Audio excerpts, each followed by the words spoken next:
Salut, c'est Sarah de la Talenterie. Aujourd'hui, on va parler assurance collective. C'est pas toutes les organisations qui ont la chance d'avoir ce genre de régime-là à l'interne, mais si c'est votre cas, aujourd'hui, je vous donne 6 trucs pour changer le monde, ou plutôt pour augmenter la responsabilité sociale de votre entreprise à travers le régime d'assurance collective.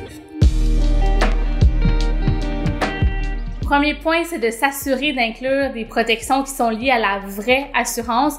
Donc, pas juste des protections qui sont cool ou populaires comme la massothérapie ou les programmes de mieux-être qui remboursent des équipements sportifs. Pas que ces protections-là sont pas intéressantes, mais les protections qui sont un petit peu moins valorisées par les employés parce qu'ils n'ont pas nécessairement l'impression qu'ils vont en bénéficier. Donc, on parle de rembourser des médicaments coûteux ou d'assurer une assurance salaire. Bref, des choses qui vont protéger véritablement l'employé en cas de pépin. Deuxième point, ça se ressemble un peu, mais c'est de s'assurer d'inclure des protections liées à la vraie assurance pour protéger la famille des employés. Donc, s'il arrive quelque chose à notre employé, par exemple, que c'est le pilier de la famille en termes de revenus, par exemple, on veut s'assurer que sa famille n'est pas devant rien advenant, par exemple, son décès. Donc, d'inclure de l'assurance vie pour les personnes à charge, ça peut être une façon de protéger la famille de nos employés. Troisième point, c'est lié aux primes d'assurance collective. Donc, l'assureur va charger une prime pour assurer les employés.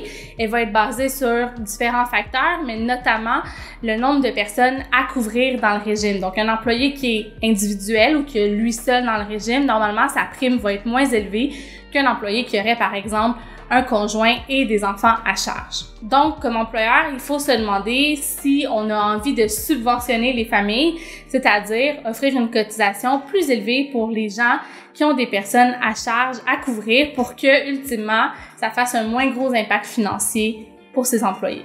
Quatrième point, je vais avoir l'air de me contredire parce que tantôt au premier point, j'ai dit d'inclure des protections qui sont liées à la vraie assurance et pas juste de mettre des choses qui sont plus populaires.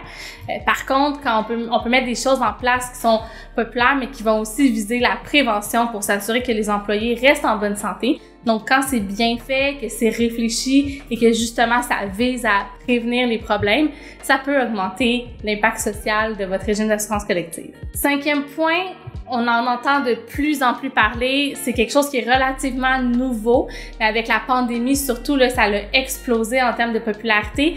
Les services de télémédecine, ça peut être une excellente idée de les offrir à vos employés. Comme ça leur permet à eux et à leur famille une prise en charge plus rapide par le système de la santé. C'est aussi plus convivial, plus facile, donc plus rassurant. Mais en plus, point boni, ça limite les déplacements, donc ça limite les émissions de gaz à effet de serre liées au transport. Sixième et dernier point, ressemble un petit peu au cinquième, mais c'est d'offrir un programme d'aide aux employés. Il diffère au niveau des services surtout. Donc, dans un programme d'aide aux employés, ce qu'on va faire, c'est offrir de la prévention en matière de santé mentale, donc des suivis avec des psychologues, des travailleurs sociaux pour tout ce qui est lié à la dépression, l'anxiété, problèmes familiaux, deuil. Même des fois, il y a des PAE qui vont offrir des services juridiques, des services de nutrition. Bref, on est vraiment dans la prévention, puis ça peut faire une énorme différence dans le quotidien de vos employés. Et voilà, c'est ce qui fait le tour de nos 6 trucs pour augmenter la responsabilité sociale de votre entreprise à travers votre programme d'assurance collective.